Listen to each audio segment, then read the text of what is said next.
spring. But for now, thank you so much for joining us on the show and sharing your perspective with us and our viewers. Thank you very much. Well, Diksha, we are still talking about President Trump, and this time he has done something that has annoyed very many people. United States President Donald Trump signed an executive order on the 27th of August renaming Lake Ontario as Lake America, marking his latest escalation in an intensifying trade war with Canada. Right, Eric, and Trump in fact declared the change officially and with immediate effect during an Oval Office signing ceremony where he was flagged by maps depicting the renamed Great Lake. First, it was the video of the president showing the threat, which he backed up with a map featuring the new name. And it mirrors his move to rename the Gulf of Mexico as the Gulf of America last year. The president was to later make the good on his threat by signing the decree at the Oval Office.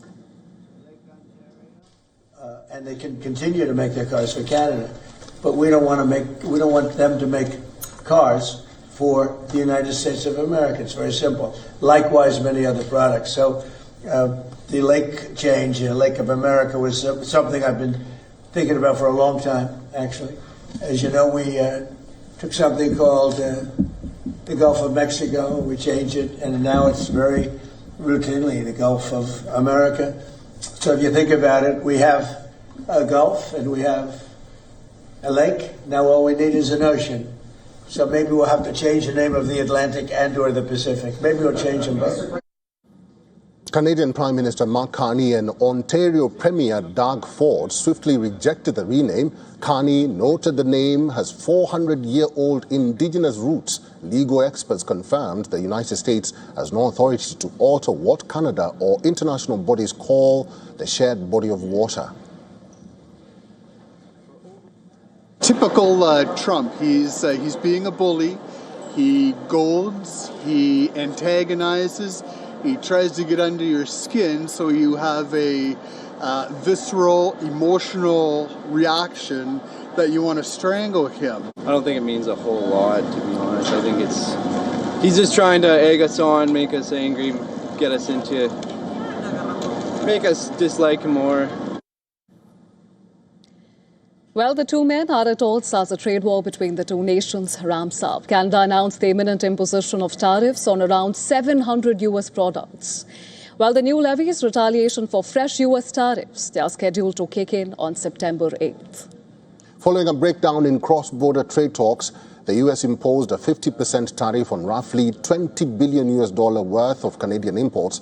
Trump also threatened a devastating 50% levy on Canadian automotive and steel imports. This is an unprecedented challenge imposed on Canada, but Canada will meet the moment. Canadians will meet the moment. We will meet the moment together.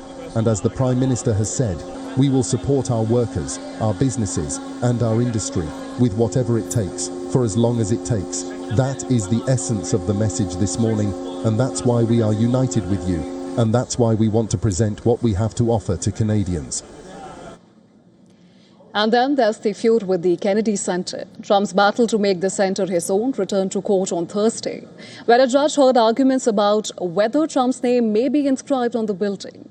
The judge expressed skepticism about the Kennedy Center's intention to return President Donald Trump's name to the historic performing arts venue by early next month, challenging the board's insistence on moving forward even in the face of a court ruling that blocked and reversed a previous effort. By late Thursday, the administration informed the court that it wouldn't proceed with changes at the Kennedy Center before October 8th to allow the judge more time to consider the case. Trump has spent much of his second term reshaping Washington to his liking, demolishing the East Wing of the White House to make way for a ballroom, planning a triumphal arch or arc near Arlington National Cemetery, and a renovated golf course along the Potomac River. The Kennedy Center is a rare stumbling block in that effort after Cooper, who's the judge, ruled in May that Trump's name was added to the building illegally, ordering it to be removed. Trump and his allies, however, have refused to let that be the final word.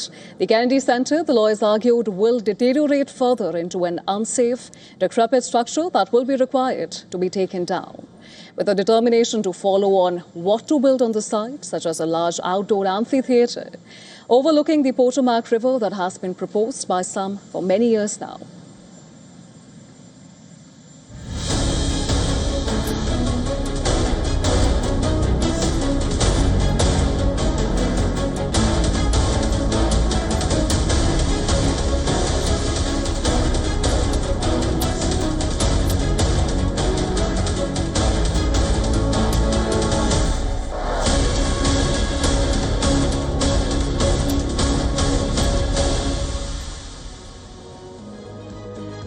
Let's talk about Iran now. For weeks now, U.S. military abilities have been under the lens on several grounds. Signs of breakdown in a world-class U.S. aircraft carrier, the USS Abraham Lincoln, growing fatigue among American troops as Iran war drags on, and the billions in estimated damage to American defense systems across its bases in West Asia.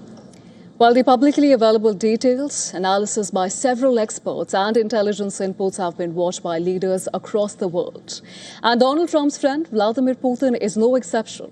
At the back of these developments, U.S. agencies have concluded that the Russian president believes U.S. combat power has been weakened due to a prolonged conflict with Iran. And this according to a Washington Post report. WAPO reported details based on a classified intelligence assessment which stated that extended military operations against Iran have degraded U.S. troop readiness and deepened ammunition shortages. The U.S. had launched a joint strike with Israel on Iran on February 28 this year. Active fighting and attacks continued for 40 days at a stretch, till a temporary agreement was reached. However, maritime attacks resumed in July, and at the moment, there is a delicate pause in direct confrontation. However, the war, which U.S. confidently assumed it will win within weeks, it has depleted stockpiles of key American weapons. And this includes not only air defense systems such as the Patriot missiles, but also precision strike munitions including Tomahawk cruise missiles and the Army Tactical Missile System known as ATACMS. While the U.S. has lost close to 25% of its repair drone inventory, and each drone costs approximately $30 million to $50 million. Washington and Moscow both know that the other party is aware of this information, and perhaps that puts the recent visit of CIA director to Russia under further scrutiny. John Ratcliffe was in Moscow earlier this week for a surprise visit where the CIA director met Russian intelligence counterparts, but there was no meeting with Putin. According to reports, Ratcliffe warned Russian officials against significantly escalating the war in Ukraine, also conveying that any such escalation would ultimately backfire on Russia. But the report goes on to claim that the intelligence assessment was the reason behind this visit. The assessment that America's, quote, depleted military power would prohibit Washington from intervening in Russia's war with Ukraine. Well, according to an unnamed official stated in the Washington Post report, Ratcliffe warned Russian officials that if Putin dramatically escalates the war in Ukraine, President Donald Trump would move closer to Ukrainian President Volodymyr Zelensky rather than farther away. However, the official position from Washington is that the CIA director's Moscow visit is not out of the ordinary. Trump also went on record to call it a, quote, semi-official trip. But this assessment is not just about the perception of global leaders. It also raises concerns of American strength at a time when talks with Iran remain at a stalemate. The U.S.-Iran conflict has officially reached its 6th-month mark, and there are no substantial signs of talks moving forward from either side. In fact, in the latest development, Iran's foreign minister Abbas Araghchi has said that putting diplomacy back on the table, it hinges on U.S. understanding that pressure tactics will not work on Tehran. The statement comes days after U.S. implemented a wave of sanctions on 60 individuals, organizations and vessels associated with Iran. And it also threatens secondary sanctions on countries which will continue to have economic ties with Tehran.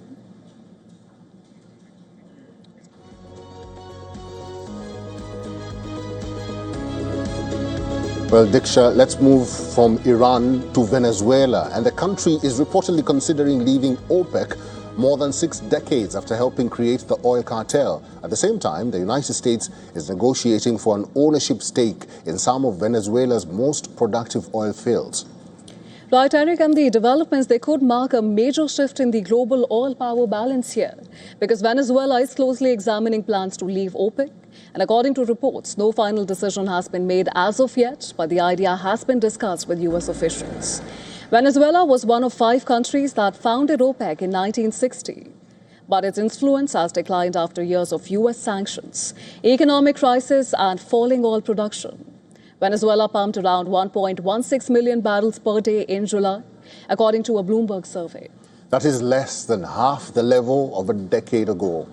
Now, Washington is looking to deepen its role in Venezuela's oil industry. The Trump administration is negotiating for an ownership stake in more than a dozen productive oil fields.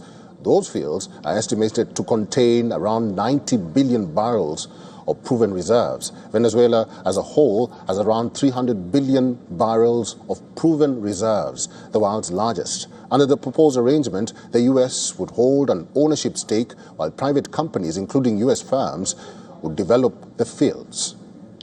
While U.S. Energy Secretary Chris Wright is expected to visit Venezuela next week to discuss ways for American companies to increase production. And the push comes as global oil supplies face disruptions from the Iran and Ukraine wars. The U.S. Strategic Petroleum Reserve has also fallen to its lowest level in 4 decades. For OPEC, a Venezuelan exit will be more symbolic than an immediate supply shock. Venezuela is already exempt from OPEC production quotas because of its sharp output decline, but its exit could further undermine the cartel's unity. The United Arab Emirates announced its own OPEC exit in April, while Iraq has also expressed frustration over the production limits, with Venezuela now considering the same move. OPEC could face growing pressure to maintain its influence over global oil prices.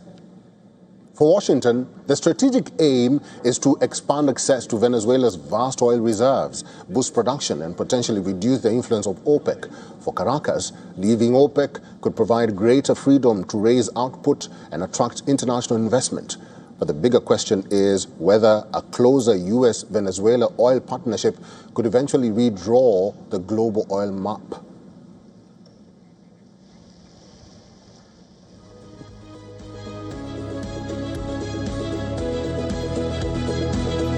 And in other news, France's 2027 presidential race has kicked off with the first major showdown. With 8 months to go before the election, 7 of the leading contenders across the political spectrum, they've clashed in first presidential debate, from France's mountain of debt and pension reforms to its future inside the European Union. The debate offered a glimpse of what lies ahead. Well, the setting was symbolic. The 7 candidates took the stage at Roland Garros, better known as the home of the French Open. But this time, there were no tennis rackets. Instead, candidates including Marine Le Pen, Mélenchon, Edouard Philippe, and Gabriel Attal faced questions from France's business community. Despite the high-profile lineup, there was no clear winner. But behind the policy battle is a much bigger political question. Who can actually make it to the final round? Incumbent President Macron cannot seek a 3rd consecutive term after serving the maximum 2 terms which were allowed. And that has left the centre open with 2 of his former prime ministers, Edouard Philippe and Gabriel Attal, seeking the nomination. On the left, entry of Raphael Glucksmann, grandson of a Soviet spy, has further intensified the contest. And on the extremes, both Mélenchon and Le Pen are seeking the presidency for a 4th time. Le Pen entered the presidential race after her conviction in EU fake jobs scam. National Rally leader's appeal was overturned. However, court reduced suspension on Le Pen from running for public office. Ban on Le Pen was brought down from 45 months to 15 months, opening the doors for her to launch a presidential campaign. Our recent poll suggested that Mélenchon could make it to the 2nd round against his far-right rival, Marine Le Pen, who remains the front-runner in the 1st round, with France's 1st round vote still months away. The field remains crowded, and the moderate vote could be split across multiple candidates. This could open the door to a runoff between Le Pen and Mélenchon.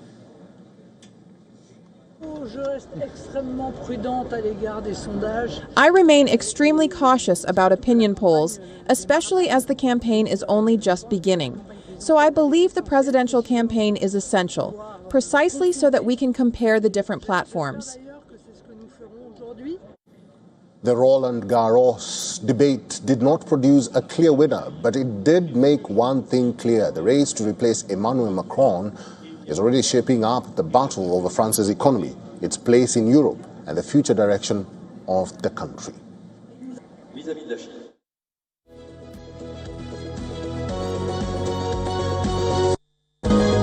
All right, you are watching Race to Power with Diksha Bisla and myself, Eric Njoka. Stay with us. We'll take a short break.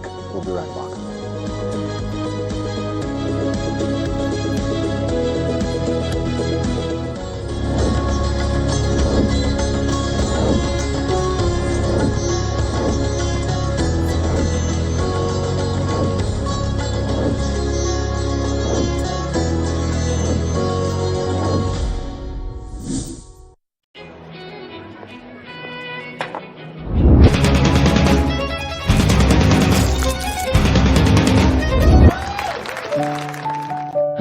No matter what your day throws at you, stay in the spa state of mind with the Kohler Spa at home.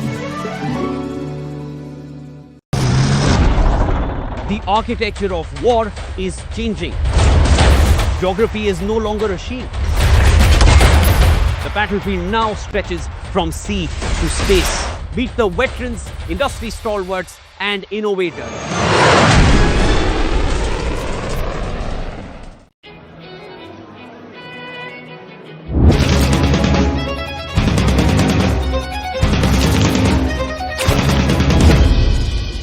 No matter what your day throws at you, stay in the spa state of mind with the Kohler Spa at home. The world is changing. The headlines are shifting. The future is being written every day. From around the continents, Asia and India, WION brings you the stories that shape our world. Grounded, geopolitical, global. WION. World is one.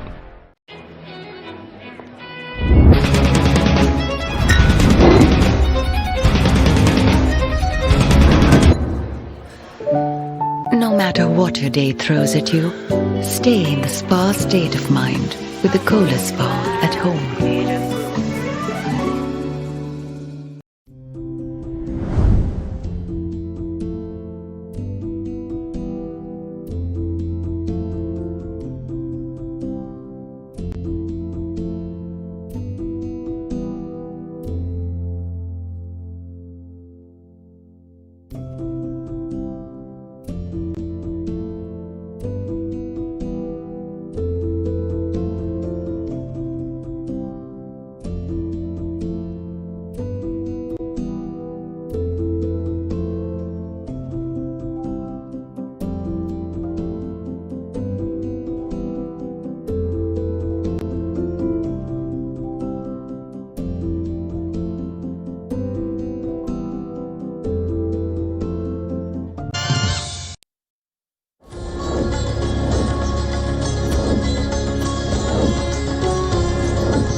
Welcome. Thanks for staying with us. You're watching Race to Power with Eric and Diksha. Let's now shift our focus to Asia.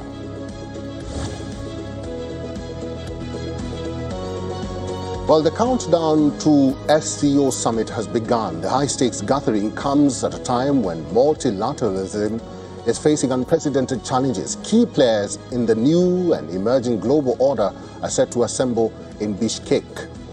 Indian Prime Minister Narendra Modi, Chinese President Xi Jinping, and Russian President Vladimir Putin will once again sit under the same roof. While one of the key highlights of last year's SCO summit was Prime Minister Modi holding hands of Russian and Chinese president. But beyond optics, can the dragon, the bear, and the elephant dance together in the new and fragmented world order? The SCO's diversity and conflicting interests of member nations has long been a point of concern about its effectiveness. Overcoming bilateral differences to cooperate on shared global interests remains a key focus of the grouping. The summit will begin on August 31st and will conclude on September 1st. This will be a silver jubilee summit for the organization, which was established in 2001 with 6 member nations. Total number of members have now reached 10, with 2 observer states and 15 dialogue partners. The 25-year summit comes in the backdrop of rising global tensions. Russia's war in Ukraine is dragging on, and of Iran-US tensions is nowhere in sight. Pakistan and Afghanistan are trading frequent fire on the border, and border issue between China and India has made headway in talks but remains unresolved. While Beijing and New Delhi have recently intensified diplomatic efforts to resolve the border dispute, both countries have agreed to a 8-point boundary consensus, which was announced following India's National Security Advisor Ajit Doval's meeting with Chinese Foreign Minister Wang Yi. SCO countries represent 42% of the world's population and 36% of the world GDP. Now, for India, SCO provides a critical regional platform. It reflects a shift in Indian foreign policy from non-alignment to multi-alignment. Additionally, India's membership in SCO provides a counterbalance to China and Pakistan. It also helps India to engage and connect with Central Asia. India's main goal in SCO is to seek cooperation in combating 3 evils of terrorism, separatism, and extremism. On this front, SCO has a regional anti-terrorist structure, also known as RATS. The framework has a secretariat, working group, and other specialized mechanisms to counter terrorism. Apart from the multilateral talks, there will be high-level bilateral engagements as well. One of the highlights is expected to be Modi-Putin meeting. According to reports, Indian Prime Minister will hold bilateral meeting with Vladimir Putin on the margins of SCO summit. Both leaders rarely miss a chance to engage during multilateral summits. From 2014 to 2026, Prime Minister Modi and President Putin have met on multiple occasions. From defense to energy security, Russia and India maintain close-knit cooperation. Relationship between both countries is an interplay of history and interpersonal relationship with changing global tides. This cooperation is facing an unprecedented challenge. How both countries carve out the path ahead will be a thing to watch out for. Now, the global power structure has multiple roles. Multilateral cooperation in this multipolar world is increasingly becoming issue-based. There are no complete allies or enemies. Countries are willing to cooperate on issues of common interest, regardless of existing concerns.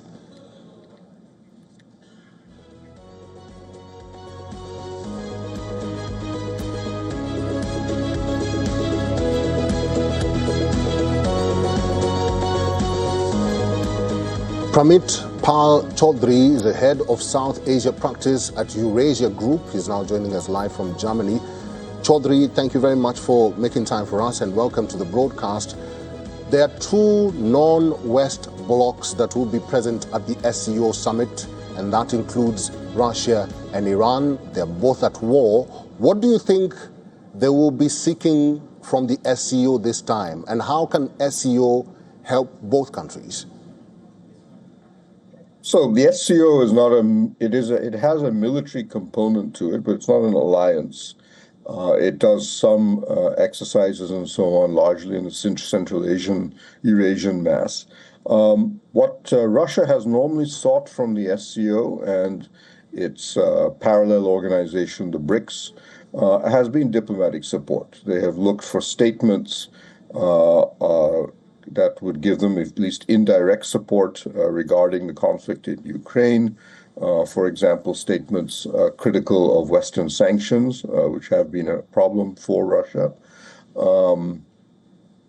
And in the case of Iran, they will be looking for probably language or some kind of statement supporting, for example, their claims regarding the Straits of Hormuz, or just simply a call for cessation of the conflict in the Gulf itself. And some kind of language on that, especially for Russia. Russia has already had that in the past SCO summits. Something like that for Iran is perfectly possible. Right, Mr. Chaudhary, and we also understand that the other important key bilateral which will be happening on the sidelines is, of course, between Prime Minister Narendra Modi and Vladimir Putin. What do you think is going to be on the top of the agenda on that, given the current geopolitical climate that it's happening against? Well, Modi and Putin will have met repeatedly over the past year. And even after this SCO summit, Putin is expected to come to India on September 12th and 13th for the BRICS summit, which India is hosting. So there won't be much new on the agenda, given they've already met quite often. But much of what they will talk about is energy security. India buys about 40% of its crude oil presently from Russia. One of the things hanging over that is the threat at some point of America imposing 100% tariffs against countries that buy Russian crude, and they may discuss means to address that possible threat once or if that legislation is ever passed. They'll also be looking at issues in connectivity. They will also make statements about the Persian Gulf. They will certainly discuss at least about the situation in the Persian Gulf, which affects both of them to some extent. All right, let's see how that SCO summit pans out, because the countdown has begun to Bishkek. It will begin on the 31st of August. Mr. Pramit Pal Chaudhary, thank you very much for your time and for talking to us today. Thank you. A political storm has spilled onto the cricket field at Lord's. The Pakistan Cricket Board has lodged a formal complaint with Sky Sports after the broadcaster aired an interview with the sons of jailed former Pakistan Prime Minister and cricket captain Imran Khan during the England-Pakistan Test. Well, the PCB was so angered by the broadcast that Pakistan reportedly considered refusing to return to the field. But after tense discussions involving the England and Wales Cricket Board, Pakistan returned for the afternoon session. The controversy erupted during the first day of the second test between England and Pakistan at Lord's. Sky Sports commentator and former England captain Michael Atherton interviewed Imran Khan's sons, Qasim and Suleiman. Notably, Atherton is one of the 21 former cricket captains who have called for Khan to receive humane treatment and proper medical care, including an independent medical assessment and access to necessary treatment. Well, during the interview, Qasim Khan alleged that authorities were deliberately keeping his father isolated and said the family feared for his life. The Pakistan Cricket Board objected to the interview being aired during the test coverage, and it formally complained to Sky Sports. Reports say that the PCB had warned that Pakistan's players, they could refuse to return to the field after lunch if the interview was broadcast.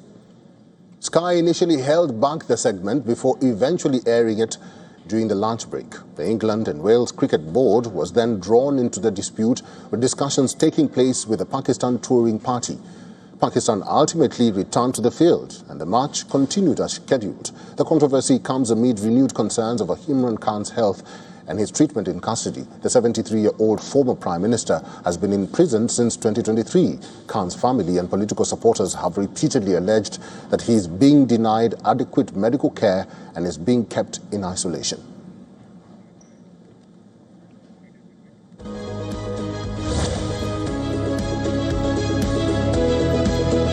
Let's now turn our attention to India, a memoir that hasn't even hit bookshelves yet and is already making headlines. Congress leader Sonia Gandhi's anticipated book, Belonging, A Journey of Love, has landed in the middle of a publishing controversy. Penguin Random House India has now clarified that it is not the publisher of the book in India, and it is pushing back against reports that it walked away after Sonia Gandhi rejected editorial changes. So what really happened here? Well, the controversy began after reports suggested that Penguin Random House India, it had decided not to publish Sonia Gandhi's memoir, and the reported reason was a disagreement over editorial changes.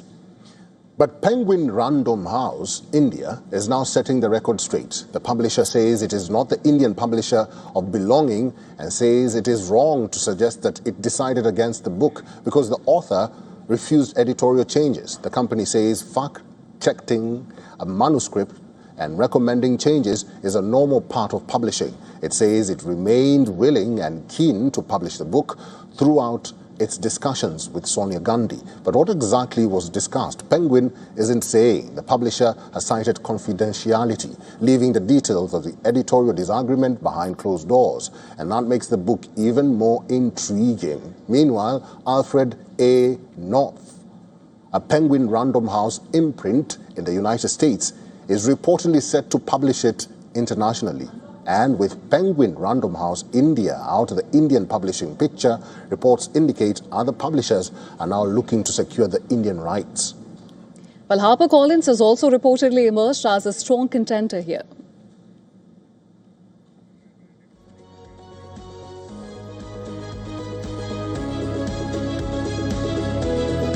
And now shifting our focus to Maharashtra, Chief Minister Devendra Fadnavis has put a pause on making Marathi language mandatory for commercial drivers. However, the state government has given auto rickshaw and taxi along with app-based cab drivers 1 year to learn functional Marathi. The announcement comes after drivers' organizations asked the state government for more time, citing the different ages and educational backgrounds of people working in the sector. Chief Minister Fadnavis said the government has accepted the demand. He said drivers will still be required to have a basic working knowledge of Marathi, but no action will be taken against them for the next 1 year. The move comes amid a legal challenge to the state's language requirement. A public interest litigation has been filed in the Bombay High Court by 4 app-based cab drivers. The petition challenges government's recent notification making practical knowledge of Marathi compulsory for commercial passenger vehicle drivers.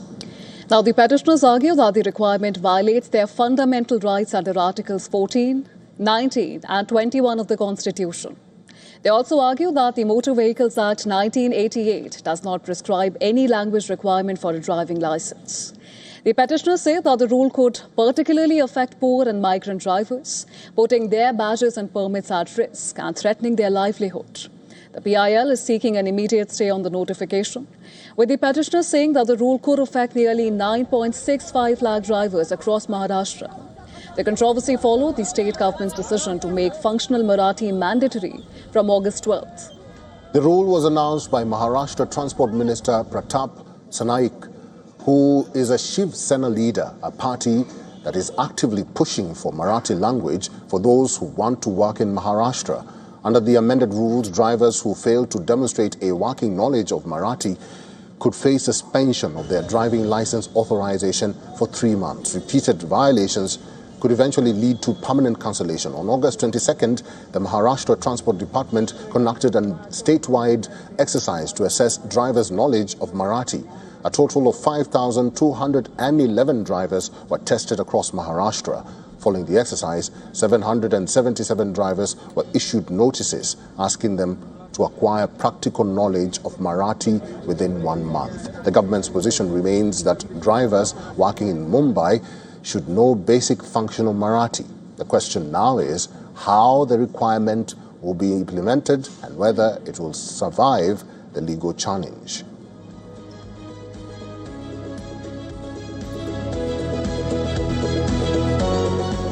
Under pressure from the BJP to resign, Karnataka Minister B. Nagendra has quit the cabinet. And this is the second time that he has resigned over the same corruption scandal.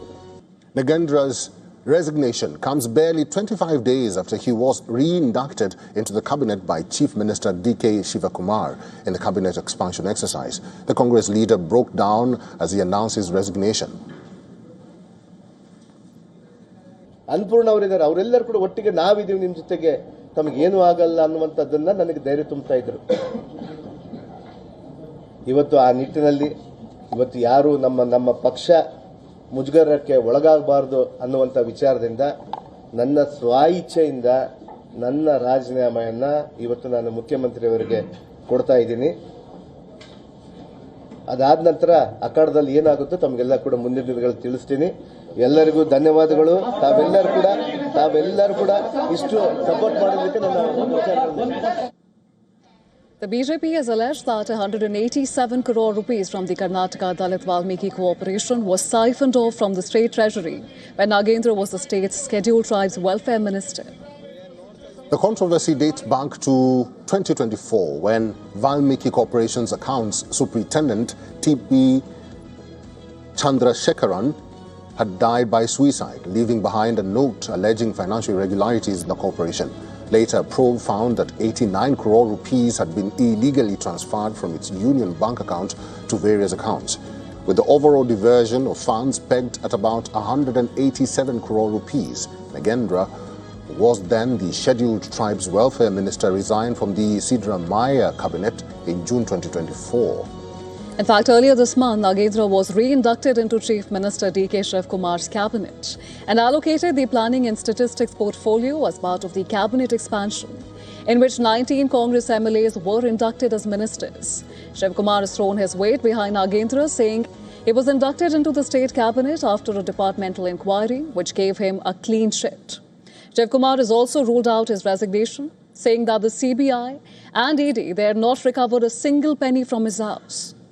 But just a day after defending the Statistics and Planning Minister, D.K. Shivakumar took a big U-turn. According to reports, Shivakumar flew to Delhi and met Rahul Gandhi for about half an hour, during which he suggested replacing Nagendra with Sandur, MLA E. Annapurna.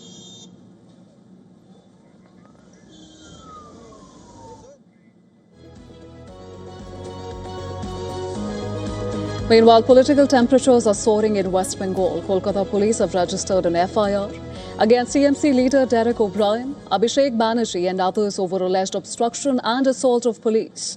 And this following clashes over the removal of a billboard from Abhishek Banerjee's house. A politically charged confrontation erupted outside the Trinamool Congress office on Kamak Street on Thursday evening after Kolkata Municipal Corporation officials, backed by a large police contingent, removed a TMC signboard from the premises. The situation escalated as police and civic officials tried to reach the rooftop where the billboard had been installed, triggering clashes between police and party workers.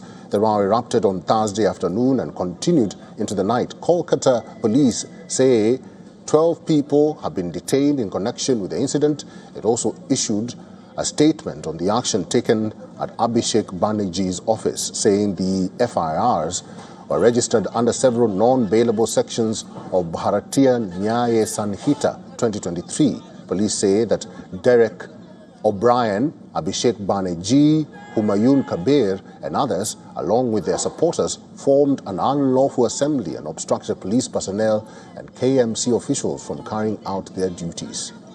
Right, Eric, and in a Facebook Live, Abhishek claimed that he was prevented from entering the office and he alleged that police were acting under political pressure. He said the party had faith in the judiciary, adding that he would approach the Calcutta High Court and, if necessary, the Supreme Court. According to reports, Banerjee's lawyer has sought an urgent hearing before the High Court. And amid these developments, TMC chief Mamata Banerjee stepped up her attack against the ruling BJP, accusing it of playing divisive politics and using the state police to spread fear among the people. Addressing a rally of the TMC students' wing in Kolkata, Mamata Banerjee accused the state police of blocking all roads leading to her house for a rally by the rebel TMC MPs, whom she referred to as traitors.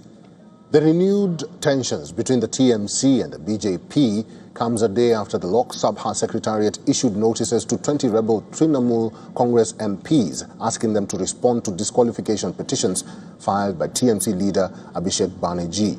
The defection episode dates back to June, when 20 TMC members of parliament broke away from the party and joined the NCPI. TMC General Secretary Abhishek Banerjee subsequently approached the Lok Sabha Speaker seeking their disqualification.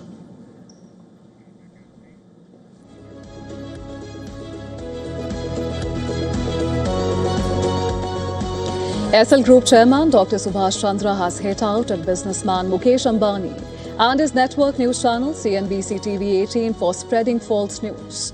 And this after a news appeared in CNBC TV 18 alleging that a personal liability of 22,000 crore rupees was settled for 6.5 crore rupees in a case in NCLT. Dr. Chandra said reports suggesting that he had personally borrowed money or had guaranteed loans worth 22,000 crore rupees are incorrect. Listen in. TV 18 group समूह जिसमें CNBC भी आता है, उन्होंने ही ये गलत बात publish करना शुरू की। 22,000 करोड़ सुभाष जी का कर्जा 6.5 करोड़ में एनसीएलटी ने पास कर दिया।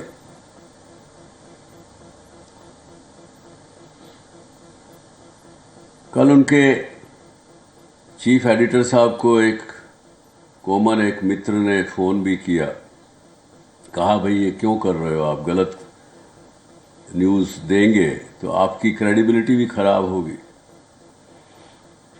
उस बेचारे ने यही कहा कि मुझे तो ऊपर से निर्देश है, जो निर्देश है मुझे करना पड़ेगा। अब ये बात जब पता लगी तो मैंने कल शाम को मुकेश जी अंबानी को फ़ोन भी किया। उनको पता नहीं फ़ोन मेरा मिला नहीं मिला, मिलता है अक्सर, उनका फ़ोन भी आ जाता है, अभी फ़ोन नहीं आया। सुबह मैंने उनको एक चिट्ठी लिखी है, उन तक पहुंच गई होगी, नहीं पहुंची होगी तो पहुंचेगी, लेकिन फिर भी मुझे लगा कि मुझे आपकी और जनता की अदालत में अपना विषय रख देना चाहिए। उसके बाद जो होगा, उन्होंने जी को दूसरे गलत तरीके से हथियाना चाहा। इन्वेस्को नाम के एक हमारे इन्वेस्टर थे, उनके साथ मिलके हथियाना चाहा। But Mukesh ji, please stop the wrong propaganda against me personally and my group.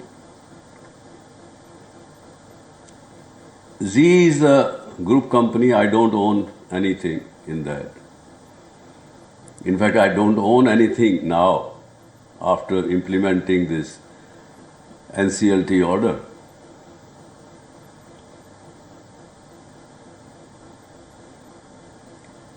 आप तो धीरू भाई अंबानी के बेटे हैं, बहुत ही वो सुलझे हुए इंसान थे, बड़े अच्छे बिजनेसमैन थे। मैंने उनसे बहुत कुछ सीखा। आपके पिता से मैंने बहुत कुछ सीखा है। मैं तो खाली हो चुका हूं, मेरे पास कुछ लूज करने के लिए है नहीं। आपके पास बहुत कुछ है लूज करने के लिए। तो एक बार फिर आपसे मैं हाथ जोड़ के प्रार्थना करता हूं, ये सब अपने लोगों को रोकिए। मेरी इतनी मुसीबत में मैंने उनसे, उस सरकार से कभी कुछ नहीं मांगा। कुछ मांगता तो शायद वो मदद कर सकते थे, करते शायद, लेकिन मैंने कभी मांगा ही नहीं। मुझे ये भी पता है कि ये सरकार किसी बैंकों को ये नहीं फ़ोन करती कि तुम इसको पैसा दे दो या इसका छोड़ दो। ये भी मुझे पता है, इसलिए मैंने कभी उनसे कुछ मांगा नहीं। एक कांग्रेस के मेंबर पार्लियामेंट जिन्होंने इस झूठ को उजागर वापस किया, मेरे साथ रहे हैं राज्यसभा में, आज भी हैं। तो प्लीज़ ये गेम मत खेलिए, कहीं ना कहीं वापस आपके ऊपर ही आएगा। मैं आपको पूरी प्रार्थना करता हूं कि भगवान आपको सब खुश रखे, आपके परिवार को हमेशा प्रसन्न रखें, आप और आगे बढ़ें, पूरे विश्व में आप नंबर 1 फाइनेंशियल रूप में हो। उससे मुझे खुशी होगी एक भारतीय के नाते, लेकिन ये सब भारत में करना बंद कर दीजिए। Thank you very much. नमस्कार।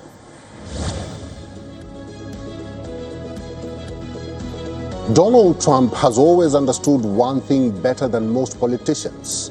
Attention is power. But there's a difference between marketing yourself and governing a country. Renaming Lake Ontario Lake America may make a spectacular headline. Threatening the Kennedy Center may feed the Trump brand. Picking fights with allies, institutions, and political opponents keeps his name dominating the conversation. But here's the problem, Mr. President. Americans cannot pay their grocery bills with headlines. They want affordability. They want stability. They want to know that the economy is working for them, not whether another landmark will carry the Trump name.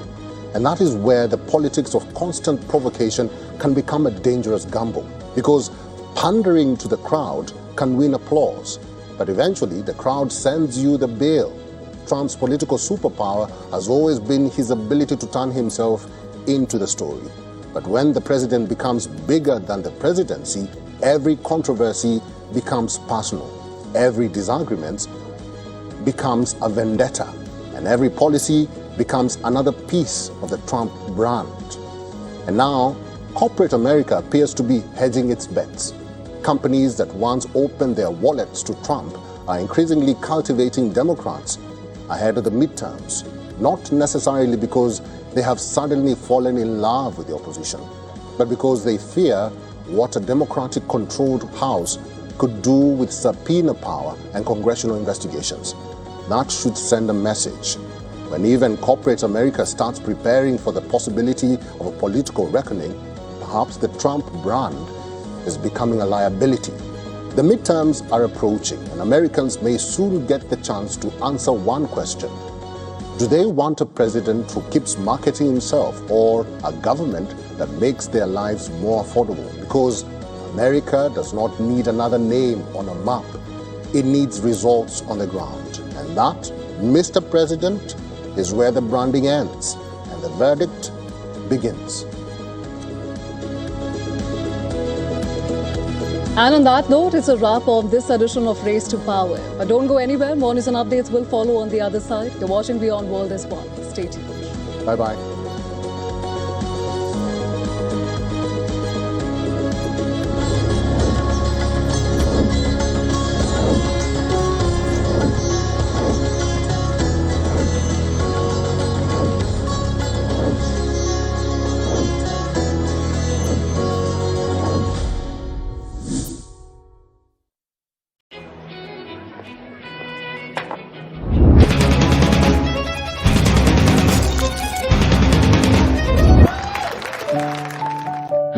No matter what your day throws at you, stay in the spa state of mind with the Cola Spa at home. The architecture of war is changing. Geography is no longer a shield. The battlefield now stretches from sea to space. Meet the veterans, industry stalwarts, and innovators.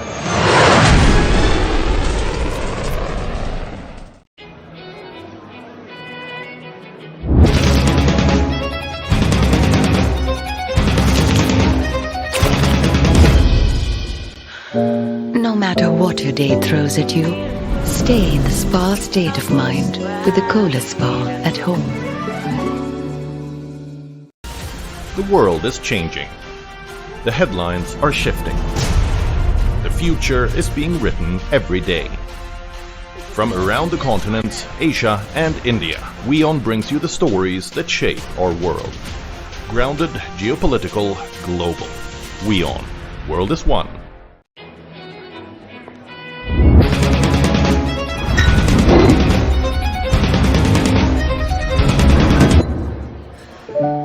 No matter what your day throws at you, stay in the spa state of mind with the Cola Spa at home.